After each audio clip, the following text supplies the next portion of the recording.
Assalamualaikum warahmatullahi wabarakatuh. Nama saya Nurul Alia dari jurusan Sastra Inggris.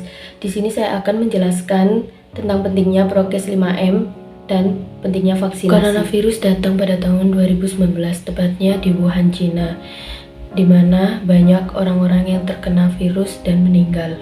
Coronavirus ini sangat cepat penularannya, tidak hanya melewati jabatan tangan, tapi juga melewati udara, di mana kita yang sehari-hari menghirup udara di dunia ini. Dan banyak juga negara-negara yang sudah terkena wabah virus ini hampir seluruh dunia, sehingga WHO mendeklarasikan sebagai pandemi global. Jadi para dokter atau ilmuwan di Cina menemukan virus corona ini terdapat pada tubuh hewan kelelawar, di mana orang-orang di Wuhan, Cina itu banyak yang mengonsumsi kelelawar karena di sana juga ada pasar-pasar yang menjual hewan-hewan seperti kelelawar, ular, tikus, dan lain-lain untuk dikonsumsi.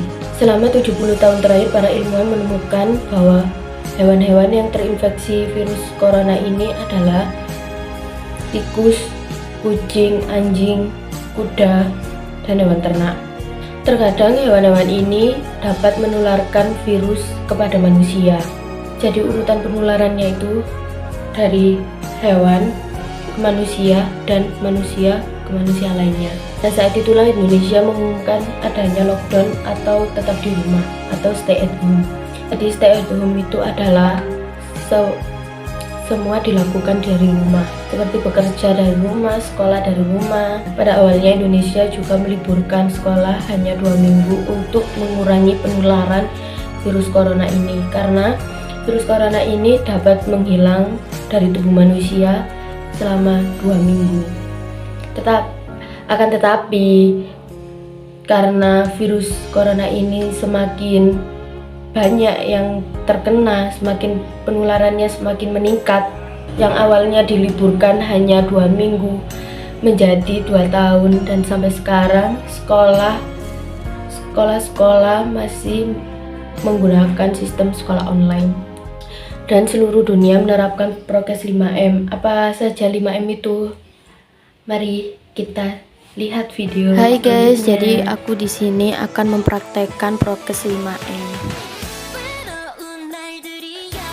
Oke, jadi ceritanya di sini aku mau keluar, gimmick aja ya, ini mau keluar. Nah, ini siap-siap untuk keluar dengan menerapkan prokes 5M. Oke, ini siap-siap dulu, dirapi-rapikan dulu. Yang pertama, jangan lupa memakai masker. Nah, di sini aku memakai masker aku yang warna hitam dengan pengaitnya karena aku pakai hijab biar enak aja. Pakainya secara benar ya. Nah, ini contoh yang benar sama yang salah ya. Apalagi yang pakai hijab itu salah banget. Oke, ceritanya kita udah pulang dari keluar tadi. Jadi di sini aku mempraktekkan hal yang salah dulu ya. Jadi ini aku datang, tiba-tiba langsung rebahan. Itu tidak boleh ya, karena kita membawa virus. Jadi kita harus yang pertama, oke, datang. Oke, setelah itu jangan lupa menggunakan hand sanitizer atau cuci tangan terlebih dahulu. Di sini aku mencontohkannya menggunakan hand sanitizer ya. Nah, di sini adalah contoh menggunakan hand sanitizer yang benar dan salah.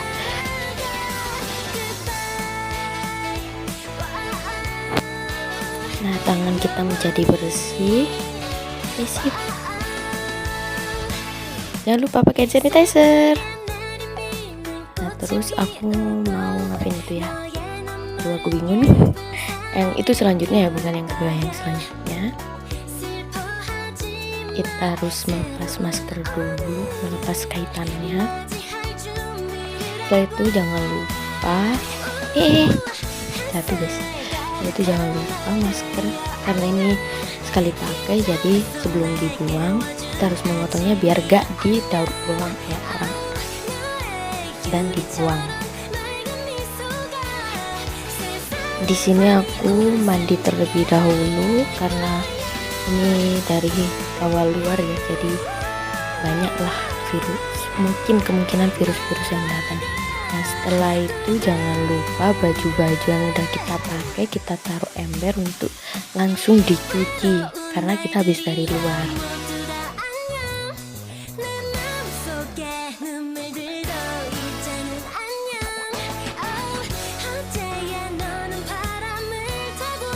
Yang ketiga adalah menjaga jarak. Jadi minimal kita berjarak dengan orang lain itu adalah 1 meter. Itu minimalnya. Yang keempat adalah menjauhi kerumunan. Ini bagaimana ini member-member NCT kok pada berkerumun di sini berkumpul, ini tidak diperbolehkan ya. Yang kelima adalah mengurangi mobilitas. Nah, di sini aku kasih contoh kegiatan rumah yang bisa mengurangi mobilitas lah ya. Nah, ini untuk kaum berbahan mungkin udah biasa ya melakukannya. Yang kedua, membaca buku atau belajar.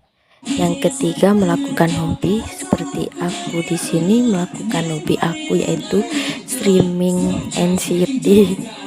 Oke.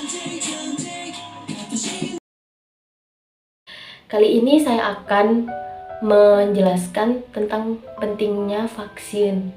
Saat ini di Indonesia juga sudah ada gerakan anjuran vaksinasi.